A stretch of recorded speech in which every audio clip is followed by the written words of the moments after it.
Each of the Buddhas who became enlightened in the essence of purity, which is completely free from all the kilesas, are bound to teach and introduce the Thutanga observances to the bhikkhus who are his followers, in the same way in every sasana, because the Thutanga observances are the most suitable form of practice for those who are ordained, and those who have a heartfelt anxiety that they must attain freedom will be able to do so with the firm determination to filter out and remove the kilesas from their hearts. This happens immediately once the causes are produced, without delay and without having to wait a long time for the results. The Arahant paused for a moment, and the Acharya took the opportunity to ask him a question. There are some who are doubtful, and think that since the Parinibbana of the Lord Buddha more than 2,000 years have passed, in such a long time the fruit of a tree, and other things in general, would have withered in accordance with the law of impermanence, anicca, and nothing would be left, not even the dead wood of the tree. In a similar way, other things in the world, like industries, businesses, and shops, would have all fallen to the ground and decayed with nothing left to show for them.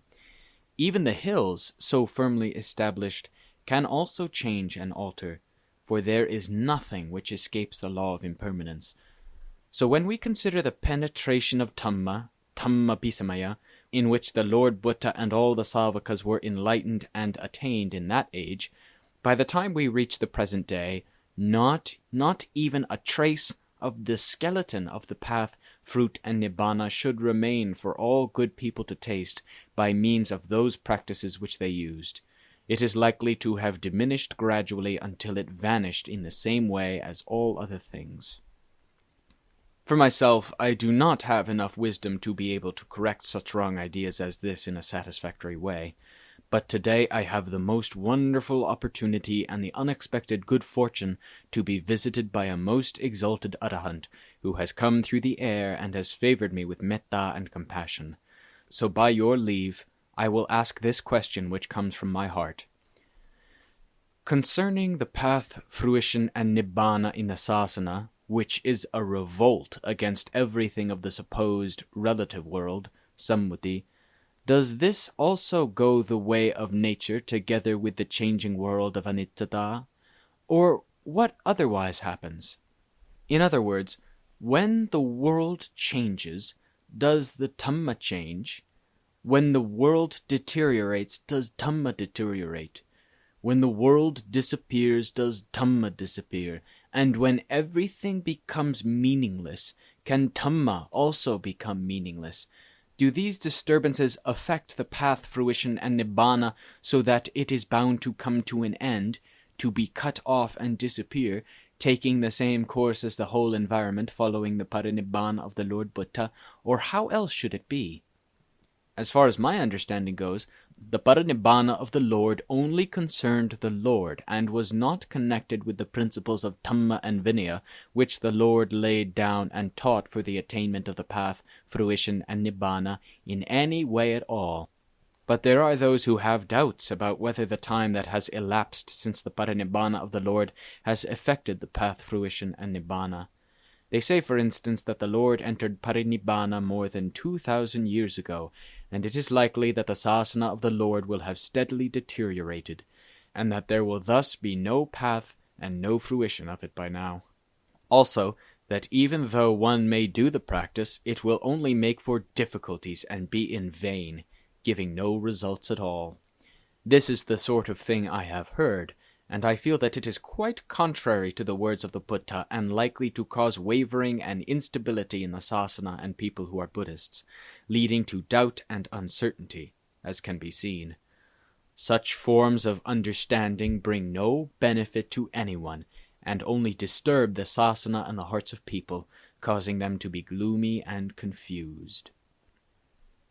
The Arahant replied, If Dhamma was of the same nature as fruit growing on trees, industries, shops, houses, and all sorts of other things in the realm of the relative world, sammuti, which is subject to the law of impermanence, anicca, Dhamma would have disappeared completely long ago. Then nobody could take it up and know the taste of it with the heart, even just momentarily, nor would any of the Buddhas and each of their countless Savakas have any opportunity to come into being in this world of impermanence and anicca.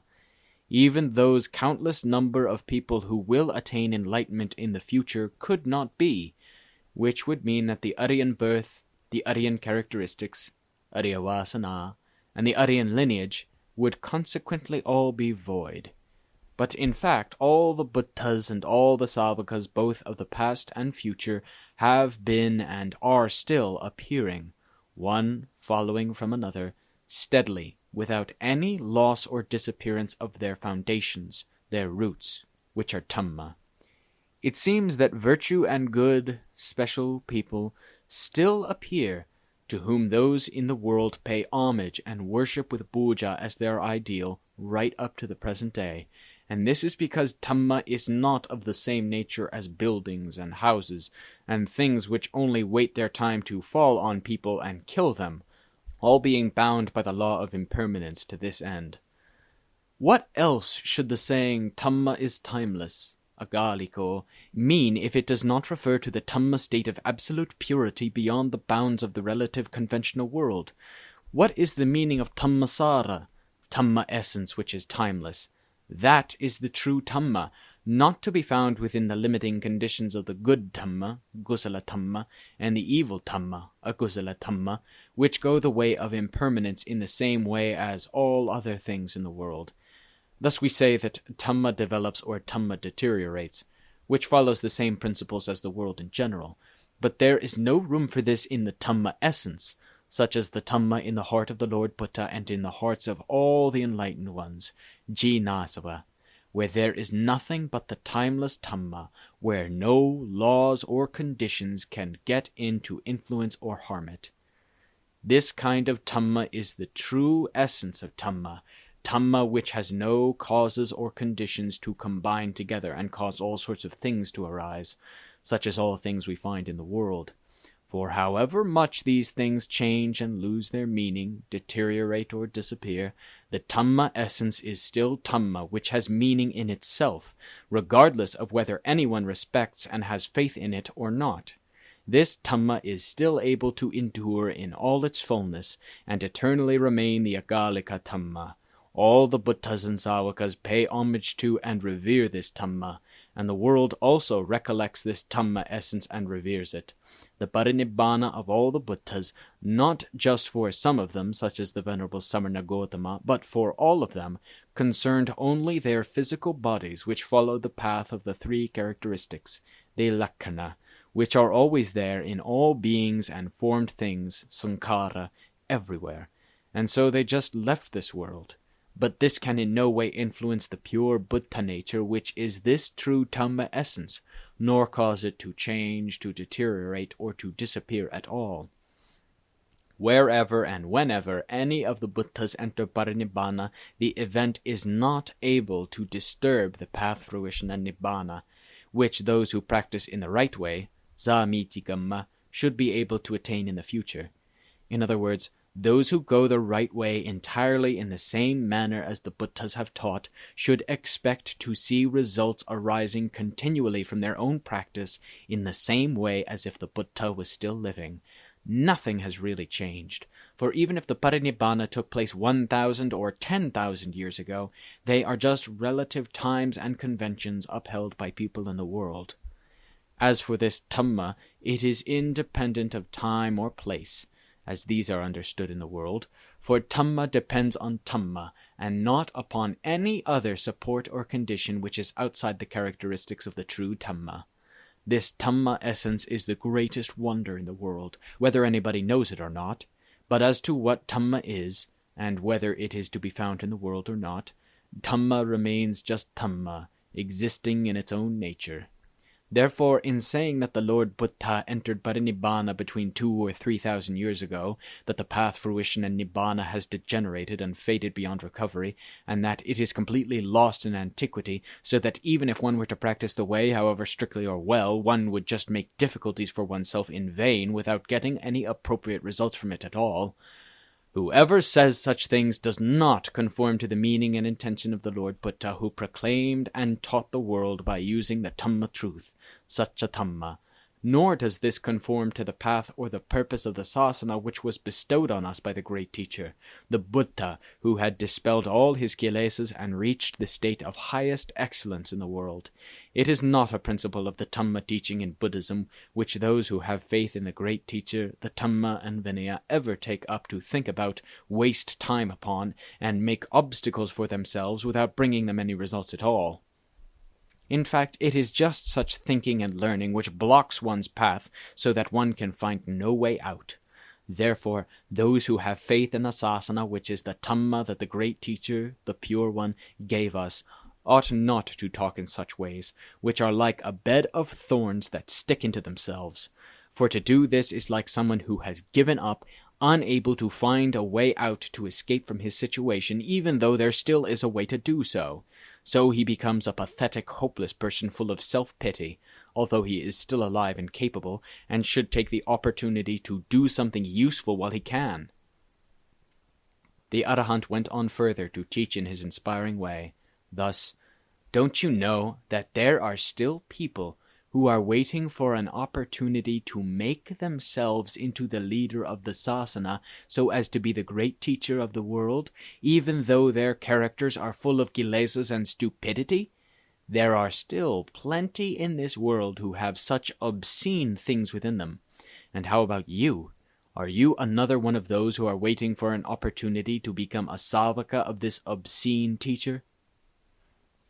The Acharya replied, For myself, I have never been disturbed nor wavered from the principles of Dhamma by such talk at all, not even for a single moment of thought. Every moment, the chitta and the body in their various situations are firmly resolved on the purpose of reaching the path, fruition, and nibbana by means of the svakata Dhamma with absorbed interest and joy. The reason I respectfully asked about this was that it seemed to me necessary, in that I am a person who tries to do things to help the world as much as I can. But if I have to rely entirely on my own resources, I fear that I would not have sufficient ability to point out the way and set right the doubts in the hearts of those who have these ideas, because this is something which deeply affects both the sphere of the sasana and the lay Buddhists who are associated with it. Therefore, when I saw such a good opportunity as this, I took my chance respectfully to ask you about it, so that this occasion may be like a bright lamp lighting the way for myself and for those people who have some brightness in their eyes and ears, because of the metta which you are showering on me here. For you, Venerable Sir, one of the excellent, most precious ones, have favored me with metta, and you know the whole Dhamma with certainty, which is a rare thing to find in this world of people. The Arahant went on with his teaching. To ask such questions for the sake of other people is good and right, but to be truly right, you should look at those times when the chitta is a danger to yourself.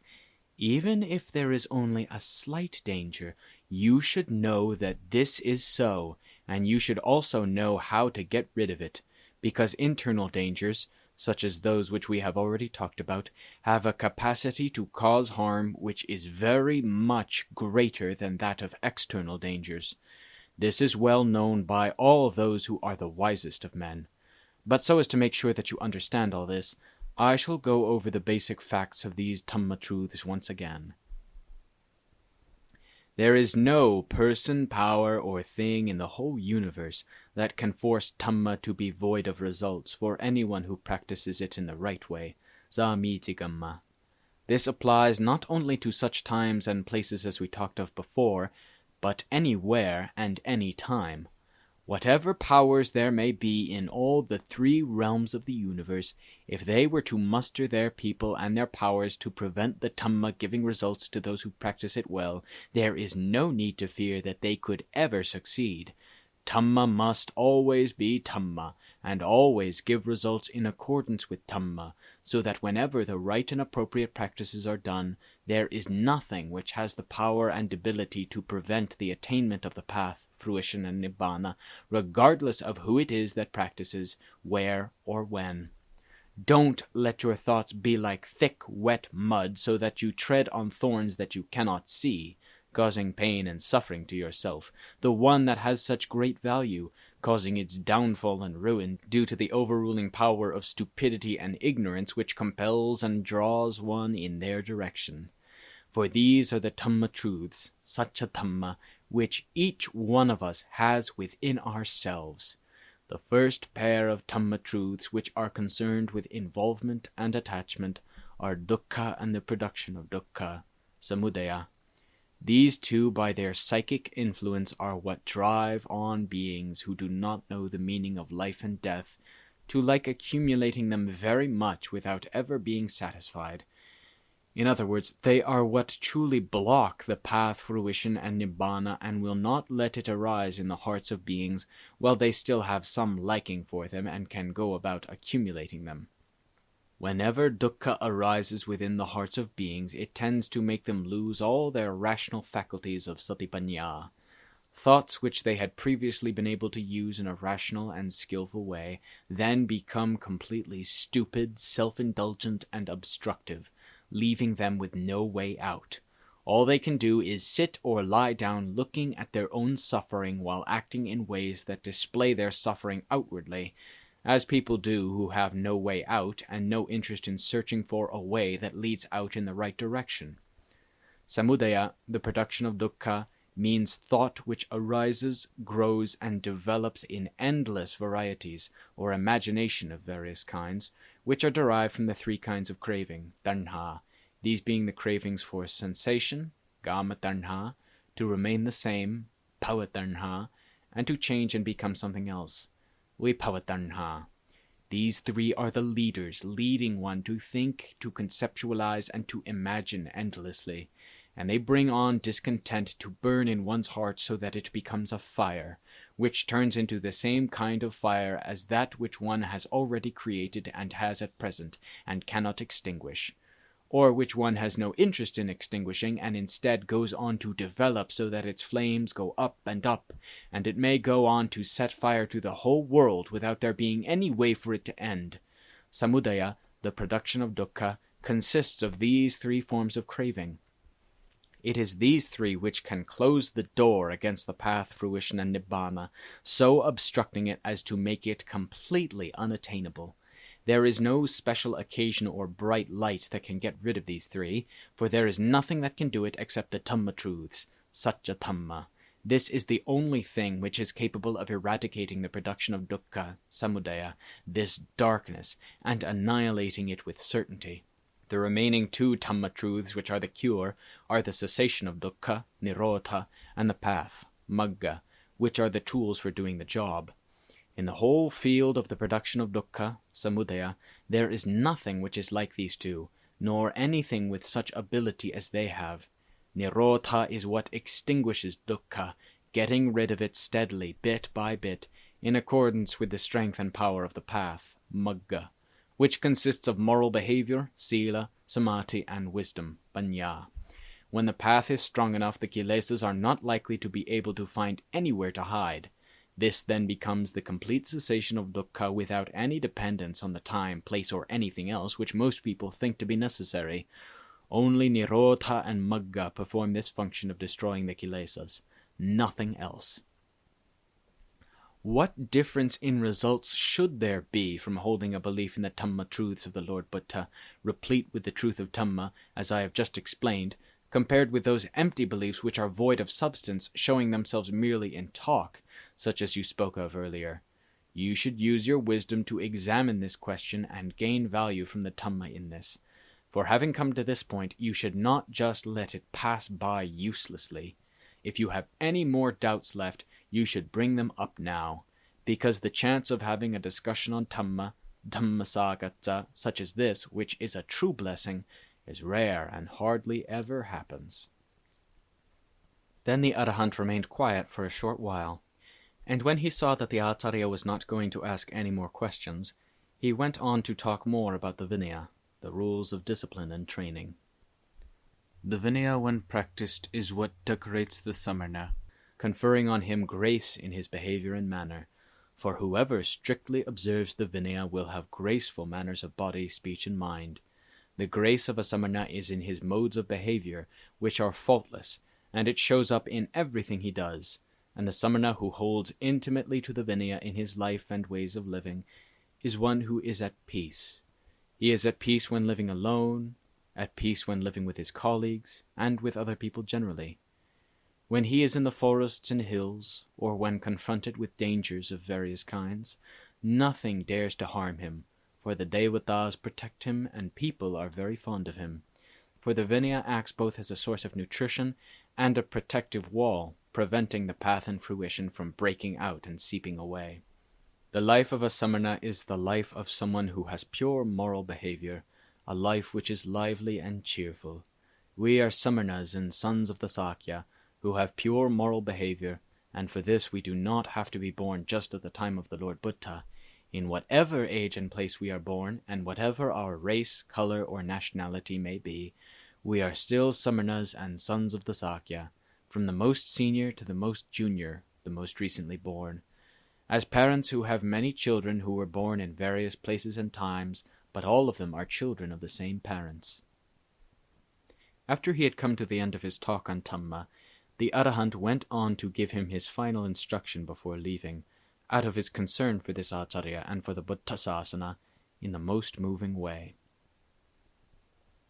I am going to leave you now, at least insofar as the conventional world understands this in terms of images and forms. You must always have the Sasada in you, which means to have the Dhamma and Vinaya present in your heart, your body, and in your speech in every situation. In gaining freedom, there is nothing which you can be more sure of and confident of than the Dhamma and Vinaya, which are the Dhamma of salvation, Niyanika Dhamma. You should not take up and think about anything unless it is for the purposes of Dhamma and Vinaya, which are the heart of the great teacher, the Sasada. You should let them enter you to help you, and then purity and freedom will be your priceless treasure, for you alone. Just before the Arahant went, by rising into the air and going up into the sky, he looked at this Acharya with affection and metta for a few moments. Then he gradually rose up, steadily and slowly, which was a way of capturing the Acharya's attention and making a deep and lasting impression on him, which would be fixed in his memory, atitaramana, from then on.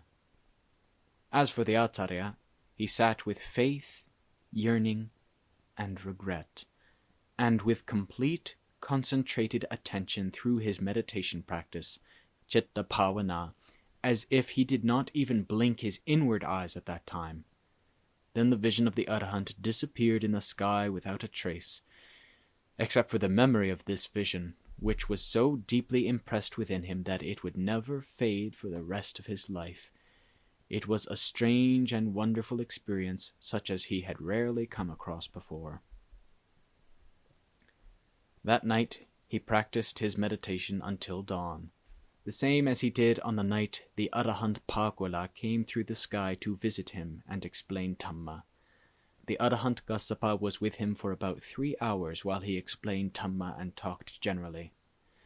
When the Arahant had left, his citta then withdrew from samadhi, after which he steadily recalled the Dhamma and Vinaya, which came from the metta of the Arahant, and thought it over once again. Doing this, he became completely absorbed, and this state of bliss spread throughout his whole body and mind, so that he forgot all about sleeping that night. For the Dhamma which he had received from that nimitta which he told us about was profound, and it was hard to describe the truth of it correctly. Even at other times when his citta was not in samadhi meditation, it made him recall and think of the Arahant all the time, and it seems that this gave his citta strength and encouragement for a long time. Meanwhile, his performance in practicing the way became firm and resolute, and it seems that the strength of his intention in Dhamma to reach and attain that refuge which the Arahant had explained with such metta became unusually intense, as if he would reach and attain the Dhamma territory which is free from dukkha at every moment that he returned to recollecting the Arahant's instructions. In some places the Arahant stressed what he was saying as being important for the Acharya personally, but the writer feels that it would be inappropriate to relate these parts, for he fears it may harm the Acharya and upset the reader also. The writer therefore asks you to forgive him for these omissions, which some readers may have liked to read fully.